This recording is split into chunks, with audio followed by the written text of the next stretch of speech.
So మనం ప్రస్తుతం ఉన్న సమాజంలో కానీ లేకపోతే ఇప్పుడు మనకు కాలర్ చేసి మాట్లాడే దీన్ని బట్టి ఈ 498 అనేది అంటే భార్యలకి ఆయుధంగా మారుతుందా లేక భర్తలు దీనివల్ల ఇబ్బందులు పాలవుతున్నారా మేడం? అన్ని విధాలుగా జరుగుతుంది. నేను ఎప్పుడు కూడా బయాస్డ్గా ఓన్లీ మగవాళ్ళే సఫర్ అవుతున్నారు లేకపోతే ఆడవాళ్ళే సఫర్ అవుతున్నాను. దీనికి జెండర్తోని పని లేదు, ఆడవాళ్ళ మగవాళ్ళని పని లేదు. బట్ ఏంటంటే మిస్యూజ్ అనేది ఖచ్చితంగా జరుగుతుంది. అంటే ఆడవాళ్ళు దీన్ని ఏదో పెద్ద అంటే చిన్న చిన్న వాటికి కూడా యూజ్ చేయడం. 498 పెట్టింది ఎందుకు? క్రుయాలిటీ అయితే ఆడవాళ్ళ మీద హెరాస్మెంట్ అయితే వెళ్ళి పోలీస్ స్టేషన్లో డైరెక్ట్ యాక్సెస్ ఇచ్చిండ్రు. పోలీస్ స్టేషన్కి వెళ్ళి డైరెక్ట్ కంప్లైంట్ పెడితే మీకు అప్పటిదప్పుడు కొడుతున్నాడు, తిడుతున్నాడు, చంపడానికి వస్తున్నాడు, అట్లాంటివి హెరాస్మెంట్ ఉన్నప్పుడు వెళ్ళి కంప్లైంట్ పెడితే ఇమీడియట్గా యాక్షన్ తీసుకుంటే వీళ్ళు ప్రొటెక్ట్ చేయడానికి, సేవ్ చేయడానికి, మహిళలకున్న రైట్స్ కాపాడడానికి 498 పెట్టాను. అంతేగాని దాన్ని ఒక అస్త్రంలో యూజ్ చేసుకొని నేను చెప్పిన మాట వినేటట్టు చేస్తా అన్నట్టు, లేకపోతే ప్రతి చిన్నదానికి పెద్దదానికి నేను 498 పెట్టేస్తా అంటే అది ఒక ట్రెండ్ లాగా అయిపోయి ఆడవాళ్ళు పెడుతున్నారని నేను ఈ మాట చెప్పడానికి నిజంగా నేను బాధపడుకుని చెప్తున్నాను. ఎందుకంటే చాలామంది అడ్వకేట్స్ కూడా దీన్ని ఎంకరేజ్ చేస్తున్నారు. ఎట్లా అంటే ఫీజుల కోసమే అనుకోవచ్చు, దేనికోసమైనా కావచ్చు, వచ్చి ఇట్లా నేను మా హస్బెండ్ నేను అడుగుతున్నాను సపరేట్గా ఉందామని చెప్పి దానికి మా అత్తతో సపరేట్ కావడానికి మా హస్బెండ్ ఒప్పుకుంటలేడు. సో నాకు ఏదో ఒక సలహా చేయాలంటే చాలామంది అంటే అందరూ అంటలేని కొంతమంది అడ్వకేట్స్ ఏం చేస్తున్నారంటే వాళ్ళకి రాంగ్ ఏమంటారు సలహా ఇస్తున్నారు, సజెస్ట్ చేస్తున్నారు. 498 అమ్మా చెప్పిన మాట వింటాడు అని చెప్పేసి చాలామంది అడ్వకేట్స్ అట్లా బ్యాడ్ సలహాలు ఇవ్వడం వల్ల కూడా తెలియని వాళ్ళు కూడా పిచ్చి పిచ్చిగా ఇట్లాంటి చేయడం కూడా చేస్తున్నారు. సో ఇట్లాంటి అడ్వకేట్స్ దయచేసి ఎంకరేజ్ చేయకండి. అందరూ చేస్తారు అంటారు, ఇంకా కొంతమంది అడ్వకేట్స్ ఇట్లా దీన్ని ఎంకరేజ్ చేస్తున్నారు. అంటే అనవసరంగా వీళ్ళకి తెలియని వాళ్ళకు కూడా ఇది ఒకటి ఇచ్చి ఇది ఉంది మీకు చేసుకోండి అని ఇట్లా చేయడం కరెక్ట్ కాదు. సో ఎవరైనా సరే ఆడవాళ్ళు ఇప్పుడు మీరు ఎవరైతే ఇట్లాంటి కేటగిరీ ఆఫ్ ఉన్నారో విమెన్ ఉన్నారో, ఎవరైతే 498ని మిస్యూజ్ చేసుకుంటున్నారో దానివల్ల ఏమవుతుందంటే ఎందుకైతే పెట్టినరో ఆ పర్పసే ఖరాబ్ అయిపోతుంది.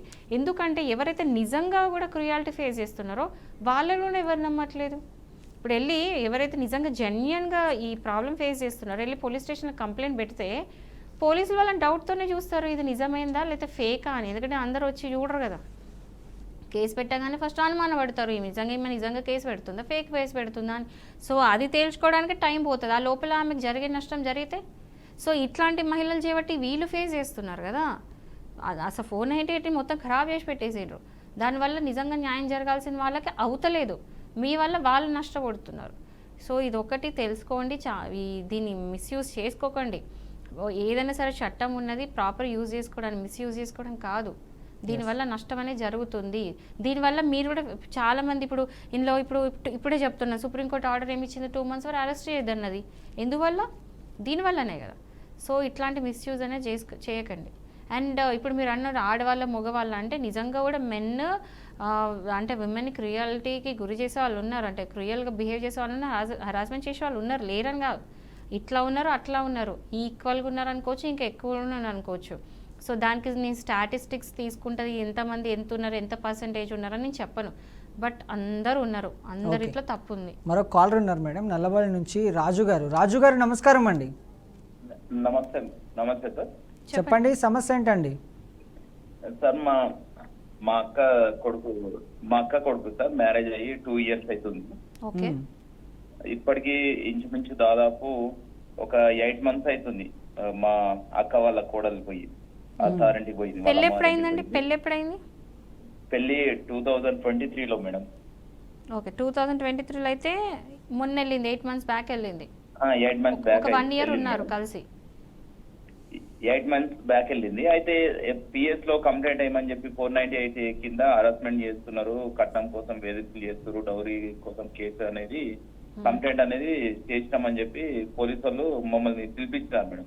అయితే మా అక్క వాళ్ళు ఇక్కడ అందరు బాధపడు కూడా ఇదేంది ఇట్లా చేస్తున్నారు అని చెప్పి ఆడదాకా పోతే, ఆడికి పోయిన తర్వాత అక్కడ ఉండే పెద్ద మనుషులు కొంతమంది మీరు ఏదన్నా ఉంటే మాట్లాడుకోండి అని చెప్పి అక్కడ ఉన్న ఎస్ఐ చెప్తాడు. పెద్ద మనుషులు వచ్చి ఏం లేదు మాకు అమ్మాయి అది కాదు, కరెక్ట్ కాదు, మేము ఆడికి పంపించము, 40 లక్షల రూపాయలు ఇవ్వండి, 40 లక్షల రూపాయలు ఇచ్చి కేసు తీసేస్తాము, మా అమ్మాయి మా దగ్గరనే ఉంటది అనే మాట చెప్తున్నారు. మాకేం ఇట్లా కట్నాలు కానుకలు ఇలాంటిది ఏం తీసుకోలే, మనం కట్నాలు కానుకోవాలి కూడా ఏవి అడగలేదు, మంచి అమ్మాయి మంచిగా ఉన్నదనే ఉద్దేశంతో చేసుకున్నారు. ఎక్కడ కట్నాలు కూడా అడగలేదు. వీళ్ళే ఇంకా ఆమె ఏదైతే ఇప్పుడు గోల్డ్ మన పుస్తకాలు తాడు గిట్ట అవి ఉంటాయి కదా మేడం, అది కమ్మలు అవి మా అక్క వాళ్ళయే ఆమె దగ్గర ఉన్నాయి. ఇట్లా భయపట్టించుకుంటే ఇంటి మీద దాదాపు ఇప్పుడు 2 months అవుతుంది. ఇప్పటికి 3-4 times వెళ్ళాము అక్కడికి. 40 లక్షలు ఇవ్వండి, 40 లక్షలు ఇస్తే మేము ఆ కేసు అనేది విత్డ్రా చేసుకుంటాం, మేము మీకు డైవర్స్ ఇస్తామని చెప్పి మాట్లాడుతాం. చూడండి, ఎట్టి పరిస్థితుల్లో వాళ్ళ కండిషన్స్కి ఒప్పుకోకండి. Okay, Okay, so madam. 498 Okay, ఇట్లా ఏదైతే హరాస్ చేస్తున్నారో మీరు ఏం చేయండి అంటే, నేను అంటే ఈ సజెషన్ నేను ఇప్పుడు ఇలా ఇవ్వడం కరెక్ట్ కాదు. ఎందుకంటే నేను మీకు ఇప్పుడు సజెషన్ ఇచ్చిన అనుకో, చాలామంది మీరు చెప్తున్నారు చూడండి, అలాంటి వాళ్ళు దీన్ని యూజ్ చేసుకోగలుగుతారు. సో ఇది నాకు మీరు కాల్ చేసినప్పుడు ఏం చేయాలో నేను మా టీం ద్వారా మీకు చెప్తాను. అది నేను టీవీలో చెప్పదలుచుకోలేదు, ఎందుకంటే దాన్ని మళ్ళీ మిస్యూజ్ చేస్తారు. ఓహో ఇట్లా చేస్తారా, సో నేను జాగ్రత్తగా ఉంటా అని అనుకునే వాళ్ళు ఉంటారు. కాబట్టి ఓపెన్గా నేను చెప్పను, దానికి నేను సపరేట్గా చెప్తా. బట్ అందరికీ జనరల్గా చెప్పేది ఏంటంటే 498 కనుక వేస్తే మీరు హైకోర్టుకి వెళ్ళి క్వాష్ చేయించుకోవచ్చు. మీరు డబ్బులు ఏమి ఇవ్వాల్సిన అవసరం లేదు. 498 ఒకవేళ నిజంగా జెన్యున్ కేసు అయితే, నిజంగా కూడా మీ అబ్బాయి కనుక ఆ అమ్మాయిని టార్చర్ పెట్టుంటే, హరాస్ చేసి ఉంటే, క్రుయాలిటీ గురి చేసి ఉంటే మాత్రం 498 నడుస్తుంది. బట్ ఆమె పెట్టింది మొత్తం ఫేక్ కేసు అయితే మాత్రం దానికి సంబంధించిన ఎవిడెన్స్ కూడా పెట్టుకొని మీరు ఫస్ట్ వెళ్ళి హైకోర్టులో క్వాష్ చేయండి. ఈ 498 క్వాష్ చేయడానికి వేయండి. ఓకే, ఫాల్స్ ఇన్ఫర్మేషన్ ఇచ్చిందని చెప్పేసి కూడా మీరు వేయొచ్చు. సో హైకోర్టుకి వెళ్ళి క్వాష్ చేయించుకోండి 498. దీనికంటే అది బెస్ట్. మీరు ఎట్టి పరిస్థితుల్లో ఆమె కండిషన్కి ఒప్పుకోకండి. 40 lakhs ఇవ్వకండి. అది కోర్టు డిసైడ్ చేయనియండి, వెయిట్ చేయమనండి. ఇది పెద్ద ఒరిగేది ఏం లేదు. ఇప్పుడు కూడా చెప్తున్నాను, అరెస్టులు అలాంటివి ఏం జరగవు. ప్రిలిమినరీ ఎంక్వైరీ చేస్తారు, పోలీసులు ఇవ్వాల్సిన రిపోర్ట్ ఇస్తారు కోర్టుకి. ఆ రిపోర్ట్ మీద వాళ్ళు ఏదైతే ఎవిడెన్స్ గ్యాదర్ చేసి ఇస్తారో, అంటే పెట్టిన అలిగేషన్స్ నిజమా కాదా అనేది పోలీస్ డ్యూటీ. అది ఎంక్వైరీ చేసి ఒకవేళ నిజమంటే దాని తగ్గట్టు ఎవిడెన్స్ కోర్టులో సబ్మిట్ చేస్తుంది పోలీస్ ఐఓ వచ్చి, అంటే ఇన్వెస్టిగేటింగ్ ఆఫీసర్. లేదు ఏం లేదంటే అదే ఇస్తారు. సో మీ పెట్టిన ఏవైతే అలిగేషన్స్ ఉన్నాయో ప్రూవ్ చేసిన నాడే మీకు శిక్ష అనేది పడిద్ది. బట్ మీరు ఏం తప్పు చేయనప్పుడు మీరు ఎందుకు ఇవ్వాలి?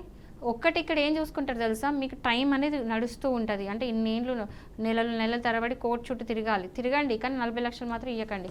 ఇంకా తిరగొద్దు అనుకుంటే మాత్రం హైకోర్టులో క్వాష్ చేసుకోండి. ఎస్, మరొక కాలర్ ఉన్నారు మేడం, సాయిరెడ్డి గారు వికారాబాద్ నుంచి. సాయిరెడ్డి గారు నమస్కారం అండి. నమస్తే సార్.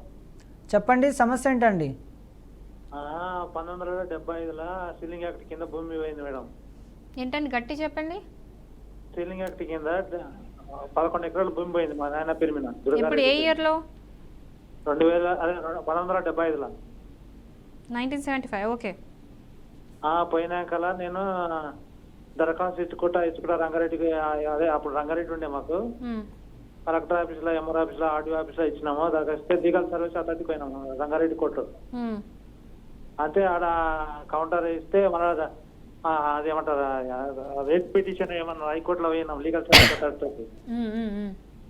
అయినాక హైకోర్టులో అనేది మొన్న డిస్మిస్ అయింది ఫిబ్రవరిలో 12వ తారీఖు. ఏమని? ట్రిబ్యునల్ కోర్టు కోవాలని కిందికి అని పంపించారు. క్రిమినల్ కోర్టా? Tribunal ceiling land tribunal court. Okay okay okay. అడిగితే రంగారెడ్డి కోర్టులో దరఖాస్తు పెట్టుకుంటే రంగారెడ్డి కోర్టు అడ్వకేట్ పెట్టించారు. హలో, వింటున్నాను, చెప్పండి. రంగారెడ్డి కోర్టులో ఇస్తే రామమూర్తి అడ్వకేట్ ఇచ్చిన ఆయనకి ఏమి అర్థం తెలుస్తలేదు. ట్రిబ్యునల్ కోర్టులో ఎలా అంటే 4 నెలలు అవుతున్నా ఏం చేస్తలేడు దాన్ని. ఓకే, అది ఎట్లా చేయాలి? రంగారెడ్డి కోర్టులో వేస్తారా, ఆర్డీఓలో వెళ్ళినా, ఎంఆర్ ఆఫీస్లో వెళ్ళినా, లేకపోతే కలెక్టర్ ఆఫీస్లో వెళ్ళినా ఏం సలహా దొరుకుతలేదు. మీరు ఒక్కసారి నాకు హైకోర్టు జడ్జ్మెంట్ ఒకసారి వాట్సాప్లో పంపించండి, నేను ఏం చేయాలో మీకు చెప్తాను. నీకు పంపించిన మేడం, ఇంతకుముందు పంపించిన. అదే బీకేఆర్ వాట్సాప్ ఉన్నదిగా పంపించిన ఇప్పుడే ఇంతకుముందు. ఓకే సాయిరెడ్డి గారు, మా లీగల్ టీం మీకు కాల్ చేస్తారండి, తర్వాత మీతో మాట్లాడతారు, మేడంతో మాట్లాడతారు. మరొక కాలర్ అయితే రెడీగా ఉన్నారు మేడం, వైజాగ్ నుంచి దుర్గా గారు. దుర్గా గారు నమస్కారం అండి. దుర్గా గారు నమస్కారం. చెప్పండి, సమస్య ఏంటండి? ఇలాగా మా అన్నయ్యలు భార్య భర్తలు ఇడిపోయారండి, 2 సంవత్సరాలు అవుతుంది. అయితే ఆవిడ మా వేరు కేసు వేసిందండి. ఇలాగా ఎన్ని సంవత్సరాలు అయిందండి విడిపోయి? 2 years. ఎన్ని సంవత్సరాలు అయిందండి విడిపోయి? అలా ఇడిపోయి 2 సంవత్సరాలు అయిపోయిందండి. గొడవ ఆడుకుని వెళ్ళిపోయింది మాట తను. వెళ్ళిపోతే మేము ఇలాగ వైజాగ్లో ఉంటామండి మ్యామ్. అయితే మా వేరే కేసు వేసింది, వరకట్నం కేసు అని వేసిందండి. ఓకే, అదే దాని గురించి ఏమైనా చెప్తారా? మేము ఏమైనా వేసుకోవచ్చా లేరా అని అడుగుతున్నాం మేము. ఇప్పుడు కేసు వేసినప్పుడు మరి మీరు లాయర్ని పెట్టుకున్నారా? అంటే నేను ఇంకా పెట్టుకోలేదు మ్యామ్, ఇంకా కోర్టుకి వెళ్ళిందో లేదో తెలీదు. మీకు ఒకవేళ కనుక కోర్టు నుంచి కనుక మీకు నోటీసులు కనుక వస్తే మీరు ఒక లాయర్ని పెట్టుకోవాల్సి ఉంటుందండి. మీ తరఫున వాదించడానికి మీరు ఒక లాయర్ని పెట్టుకోవాలి.